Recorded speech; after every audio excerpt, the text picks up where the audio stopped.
So this is video 10 in the site lighting tutorial series. Not really originally planned to be part of the tutorial, but more of a bonus. Let's render the results. It always seems like I'm leaving the party a little too early when I don't show users how easy it is to render their work. These steps will give you really smashing presentations and will sell your projects. Not to mention the fact that the results allow you to really see your work and often notice behaviors of light that you would not normally have been aware of with numerics alone. So let's see what it takes to render this site. It's actually incredibly easy. First, let's place a simple ground plane using a planar object. Let's go to the Rooms and Objects toolkit and select the Planar Object command. Planar objects are two-dimensional, flat objects with no thickness. Let's give it a label, ground plane. Let's change the reflectance, 0.15 or 15%, and we'll use a polygon. That's the default response. Click OK. Zoom out just a tiny bit. Let's turn the ortho command on.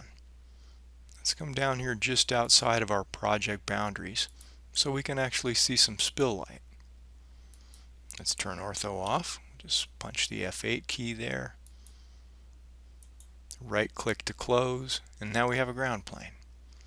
Let's zoom in a little bit on the office tower. From the Rooms and Objects toolkit, we'll select the polygon object. Let's call this Tower Section 1. And let's make it 120 feet tall. We'll assume it's about 10 floors. Let's change the reflectance of the walls to 35%. And in this case, I'll move the dialog a little bit. Let's create the polygon from an existing drawing entity. What that means is we can actually extrude a line if it's a real polyline. Often that's really difficult from CAD created projects, but in this case it actually works quite nicely. So we'll accept the polygon, and there we have one building. Right click the mouse to start the command again. We could do the very same thing for the second polygon, although it would draw a line from here to here, which would be okay because it would be inside the first building. But I'm going to manually create the polygon just to illustrate the other part of the process. Let's change the height of this section to 80 feet. Notice AGI32 put a 2 in here, Tower Section 2, so auto numbering is in effect and it worked nicely there. Let's turn on Snap 2. We can easily just trace the boundary of our second tower section and right click to close. In isometric view, you can see our two building sections and the blue outline of our ground plane.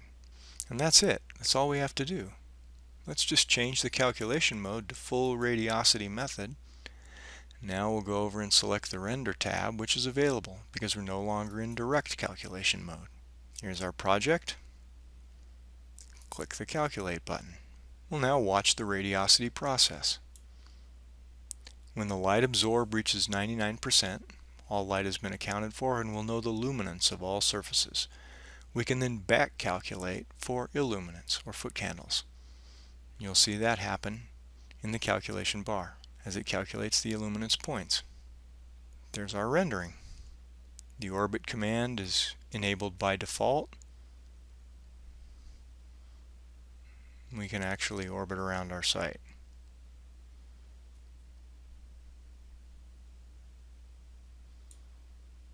Let's enable the model overlay. From the lower toolbar, the little black button to the right of model overlay drops a menu where there's a settings command. You can't see it in the video. We'll turn model overlay on, but here we can actually choose what we want to see in model overlay. I want to change the text display to filled from outlined. I'm going to turn the luminaires off. I'm going to turn drawing on. I think we're good. Now we can actually see the CAD drawing superimposed on the rendering with all our calculation points. Let's walk in the main entrance. Choose the walk command. Push your mouse forward. We can actually go down to eye height. Type 5, hit enter on the keyboard. Now we can actually see the illuminance points as we actually drive through the lot. And we can observe the light pattern on the side of the building. That's pretty cool. Let's go back to plan view. Let's zoom in a little bit by rolling the mouse wheel. Now we can pan around easily. There's our low points. Alright, one more thing. Let's look in pseudocolor. Let's click the settings to the pseudocolor command. This is actually the display settings, which we'll find up here on the upper toolbar as well.